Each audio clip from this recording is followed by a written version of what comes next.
जय श्री राम। बहुत बहुत स्वागत है आप सभी का एक बार फिर से आपके ही अपने YouTube चैनल पर। मैं पंडित आशीष शर्मा लेकर आया हूँ एक बहुत ही विषय खास। वो विषय है हमारा शनि के अस्त होने को लेकर। जब शनि अस्त होता है तो चिंता होनी शुरू हो जाती है, क्योंकि शनि कौन है? कर्मों के राजा ग्रह हैं। हमारी नौकरी, हमारे व्यापार और हमारे कर्मों पर अधिकार शनि का। और जब कोई व्यक्ति विशेष किसी भी काम में पूरी तरीके से लगा हुआ हो और उसके काम को करते हुए, मेहनत करते हुए भी उसे परिणाम ना मिले, तो कहीं ना कहीं प्रॉब्लम शनि के अंदर है। कि या तो वो शनि आपकी कुंडली के अंदर खराब है, और यदि वो कुंडली में खराब नहीं है तो उस दौरान यदि आपको फिर भी रिजल्ट नहीं मिलते तो आपको गोचर में जरूर चेक करना चाहिए कि कहीं शनि की स्थिति खराब तो नहीं चल रही। इसी स्थिति को ध्यान में रखते हुए हमारा ये आज का विषय है कि शनि अस्त हो रहे हैं, और शनि का अस्त होना आपकी राशि के सपनों को किस तरीके से पस्त कर सकता है, ये सब कुछ आज के इस वीडियो में बहुत खास तरीके से मैं आपको बताने वाला हूँ। इसलिए वीडियो में बहुत ध्यान से सुने और अंत तक बने रहें, जिससे आपसे कोई विशेष जानकारी ना छूट जाए। सबसे पहले मैं आपको दो जानकारी विशेष देना समझूंगा कि जो भी व्यक्ति विशेष इस वीडियो को देख रहे हैं वो ये ध्यान रखें कि हमारा ये वीडियो राशि के आधार पर है। अगर आपके पास आपकी कुंडली है और आपको ये पता है कि हमें शनि से संबंधित महादशा या अंतर प्रत्यंतर चल रही है, तो ये वीडियो आपके लिए और ज़्यादा खास हो जाता है। ग्रह क्यों अस्त होता है ये जानना बहुत ज़रूरी है। शास्त्र कहता है कि सूर्य ग्रहों का राजा है, और राजा हमेशा ये कोशिश करता है कि मैं जहाँ पर बैठूँ वो गद्दी मेरी अपनी हो, अकेली हो, कोई और उस गद्दी पर ना बैठे। यदि कोई भी ग्रह उसके आसपास आने की कोशिश करता है तो वो अपने तेज से, अपनी ऊर्जा से उसको जला सकता है, उसको अस्त कर सकता है, उसे अंधा कर सकता है। आप भी यदि अपनी नंगी आंखों से सूर्य को देखने की कोशिश करेंगे तो शायद 5 सेकंड भी आप सूर्य को लगातार आंख खोलकर नहीं देख पाएंगे। तो ये समझिए कि लाखों किलोमीटर दूर होने के बाद भी सूर्य का जो ताप है वो आपकी आंखों को खुलने नहीं देता, आपको अंधा कर देता है कुछ समय के लिए। तो जो ग्रह उसके पास हैं वो कितनी चिंता में होंगे। ऐसा ही एक ग्रह है शनि, कि शनि कुंभ राशि में गोचर कर रहे हैं वर्तमान में, लेकिन उस शनि के पास गोचर करता हुआ सूर्य पहुंच गया, और 11 फरवरी से लेकर 16 मार्च तक सूर्य शनि के पास रहेंगे। सामान्य तौर पर कुंडली में हो या ब्रह्मांड में हो, सूर्य से शनि की 15 डिग्री की दूरी शनि को अस्त कर देती है। इसलिए 11 फरवरी से 16 मार्च लगभग 35-36 दिनों का ये समय काल होगा।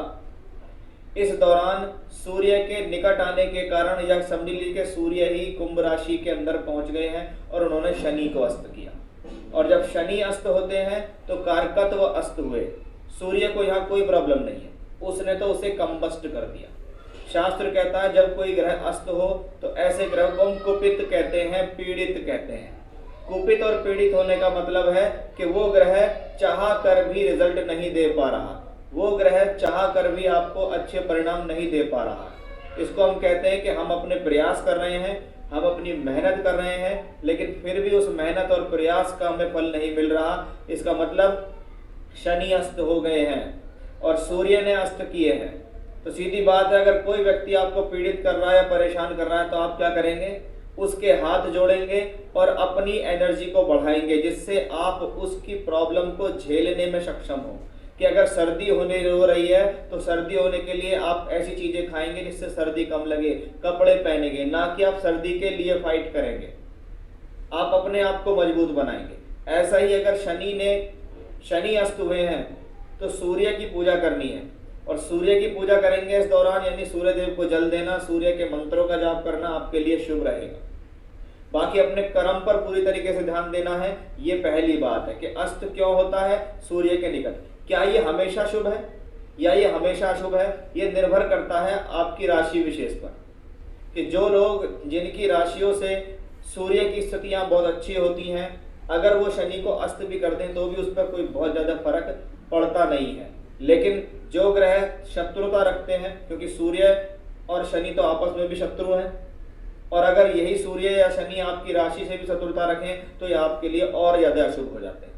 इसी चीज़ को बड़े ध्यान से मैं आज आपको इस वीडियो में समझाने वाला हूँ, इसलिए मेरे इस वीडियो में अंत तक बने रहिएगा, जिससे आपको विशेष जानकारी मिल पाए कि आपकी राशि के लिए इन 35 दिनों के अंदर ऐसा क्या खास ध्यान रखना है कि जब आपके शनि अस्त होंगे तो वो आपको क्या फल दे सकते हैं। अब देखते हैं आपकी राशि यानी तुला राशि पर इसका क्या प्रभाव पड़ने वाला है। देखिए, सबसे पहले आपको पता है कि राशि है तुला।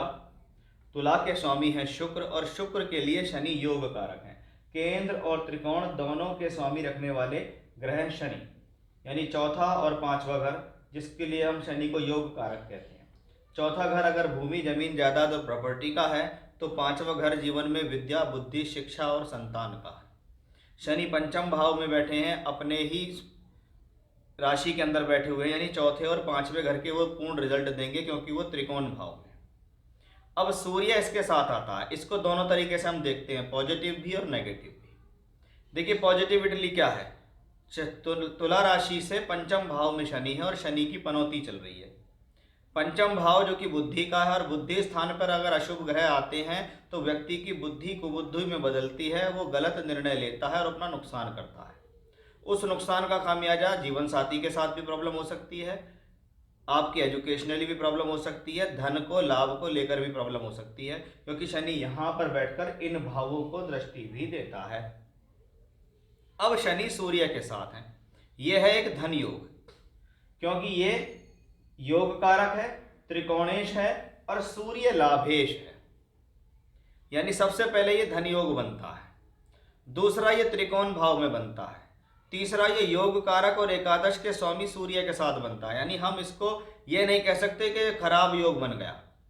हालांकि सूर्य इसको अस्त करेगा, लेकिन वो अस्त किसे कर रहा है, त्रिकोण के स्वामी को। और कौन कर रहा है अस्त, लाभ का स्वामी, यानी लाभ का स्वामी जिम्मेदारी लेता है। अगर मैं अस्त करता हूं तो मैं आपके ही भाव में त्रिकोण में बैठा हूं और हम दोनों यहां से बैठकर वापस इसको देखते भी हैं। इसका मतलब इस ग्रह का अस्त करना नुकसानकारी नहीं है।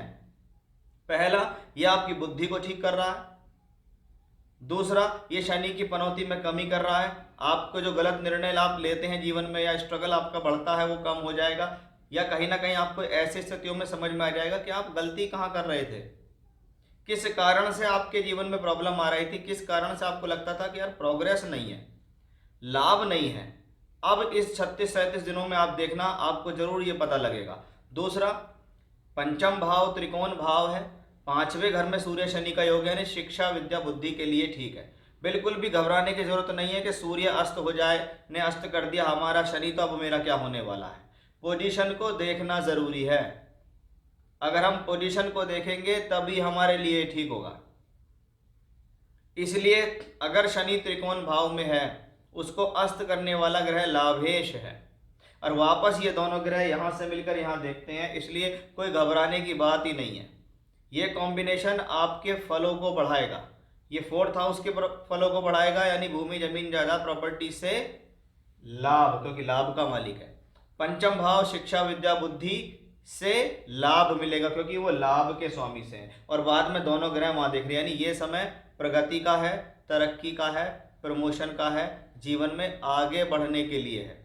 कि अगर शनि 36-37 दिनों के लिए अस्त होते हैं तो बिल्कुल भी घबराने की आपको जरूरत नहीं है, ये समय आपके हित में जाता दिखाई देता है। तो ये था तुला राशि के जातकों के लिए शनि अगर अस्त होंगे तो क्या हो सकता है, उसको लॉजिकली मैंने आपको यहाँ समझाया है। जय श्री राम।